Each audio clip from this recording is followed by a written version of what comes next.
The essential claim is, okay, like I want to have this equality, that this would I like actually. Okay? So I'm saying that since E symmetric difference E prime is same as F symmetric difference F prime, so A intersection F prime must be same as A intersection F actually. And this is something that you must verify through section. Okay. You can take element and play around with it. You can show it. So that means that mu plus of A intersection F prime is same as mu plus of A intersection F, and this would be mu minus of A intersection F. What would be mu minus of A intersection F actually?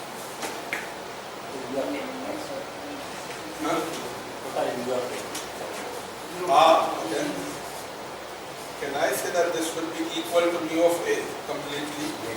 I need to, so this must be 0 actually. This must be 0. So mu plus of A intersection F. Why this must be 0? Okay, so what A is, so it comes from the singularity. So if mu plus and mu minus are similar to each other, then there must be E and F such that, okay, mu plus of, okay, F is 0 and mu minus of E is 0 and so on and so forth. And mu plus of E is 0 and mu minus of F is 0. So if the mu minus of F is 0, then this is a part of, F actually. So this must have a measure 0. And then what will be the mu plus of A intersection F? The mu plus of A intersection F must be what? Can I say that this must be mu plus of A? Why this would be the case? Sorry? So in other words, I can go backward the way I came here actually. So this way. As mu plus of A was broken down to A intersection F and A intersection E complement, so I can take the back step and I can reach it physically. So it's like this is also something. So there are some gaps, you can fill it for yourself. So in other words, same as mu plus mu plus of A intersection A is mu of A, so similarly mu plus of A intersection A is mu of A. So if you wish, I can run the backward calculation and I can entirely reach here, but the argument is already written there, so just follow from there. Anyway, so what does follow from here is that mu plus of an arbitrary element of sigma-algebra is equal to the mu plus of arbitrary. And then you can run an entirely similar argument for mu minus. So, बराबर करना चाहिए cross out किया था क्या मतलब?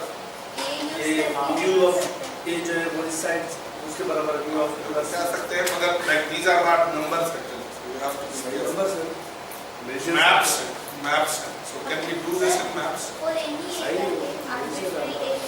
real number. You can do it, but be careful, you are giving a legitimate argument. That's what only. Okay. So you're saying that, yes, I can see what you're saying. So you're saying that this mu of A is mu plus of A minus mu minus of A. Yes. You can learn this argument. Okay. And that's it. So shall I give a quick review of what we did? We say that mu be a signed measure. So the Darwin decomposition theorem is telling that if you have a signed measure, previously we proved that if you have a signed measure on some measure space, then you can decompose that measure space into a positive and negative sign. So now we are taking, like using that previous decomposition result, taking the result to a new level, that if the mu is a signed measure, then I can find a unique pair, much like a pair of positive measures mu plus and mu minus such that mu plus is similar to mu minus and mu can be written as the difference of these two positive measures. Okay. So how can we begin? So existence is pretty simple, as I said. Let mu be a signed measure. So there exists a positive set, so by definition, or not definition, but by previous decomposition theorem, then I can decompose the whole space into a positive and negative set. So I can find E and F such that X is E union F. Okay? And E and F are disjoint. Then I can play with, so it's like if you have a mu of A, I can do it with mu of A intersection F and A intersection E and A intersection F.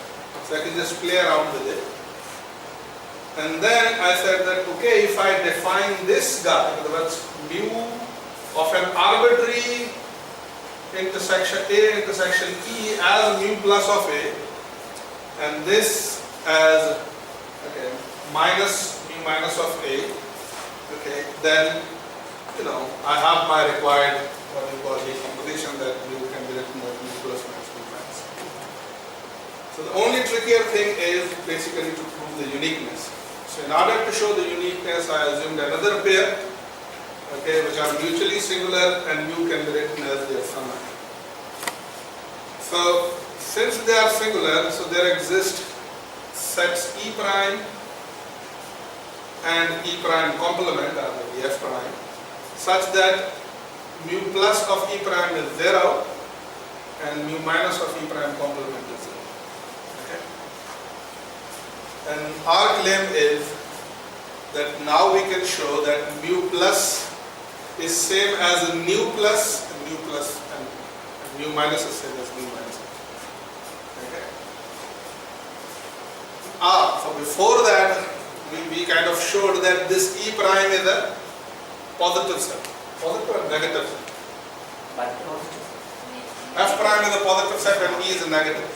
So I said that F prime is a negative set. In order to show that, I took an arbitrary subset of F prime.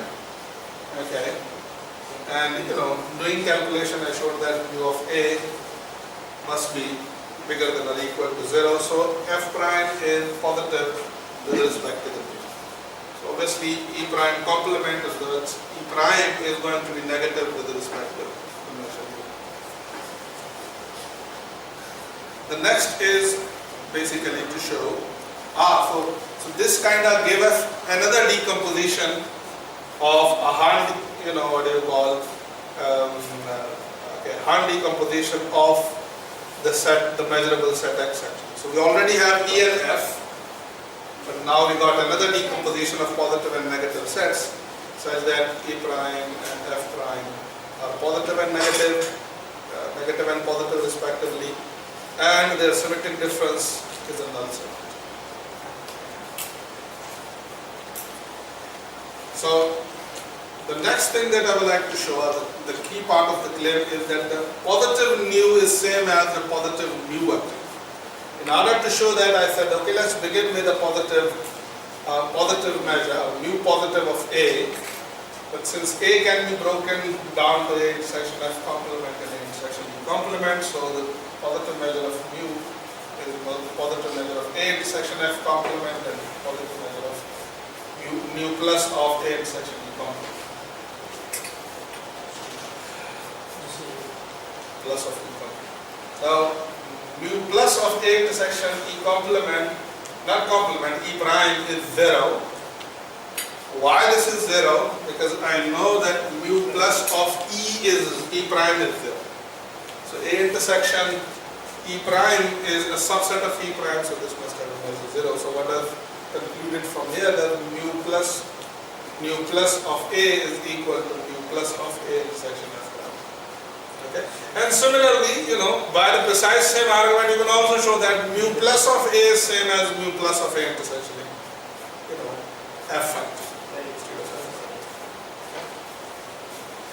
And then I said that, okay, consider mu plus of A, which is mu plus of A intersection E complement, and mu minus of A intersection F prime is 0. Why it is 0?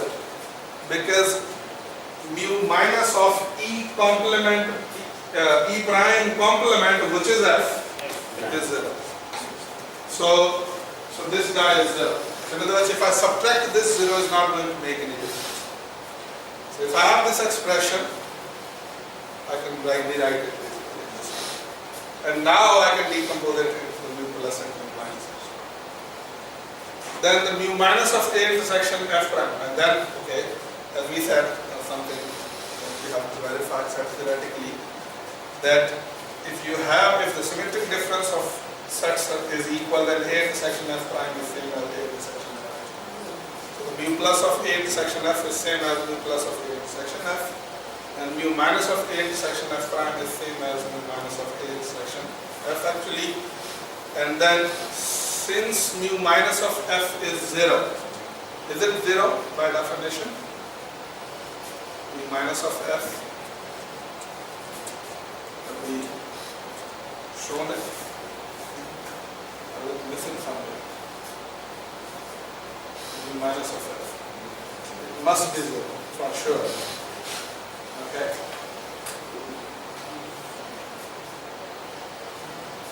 F positive set है. I'm sorry. F positive set है यहाँ पर. F E negative set है और F positive set. उसकी negative measure consider. उसकी negative measure is going to be essentially 0. So you get that, and by the previous argument, as you showed it for B plus it's equal. Okay. So what is the takeaway message from of this chapter? That you can have signed measures, you can have positive and negative sets. You can, if you have a signed measure, you can decompose the measurable set into positive and negative set. And if you have a signed measure, you can decompose it into as a difference of two positive measures. Like you know that you can do it for the measurable function set. That is basically the key results of the chapter. See you after.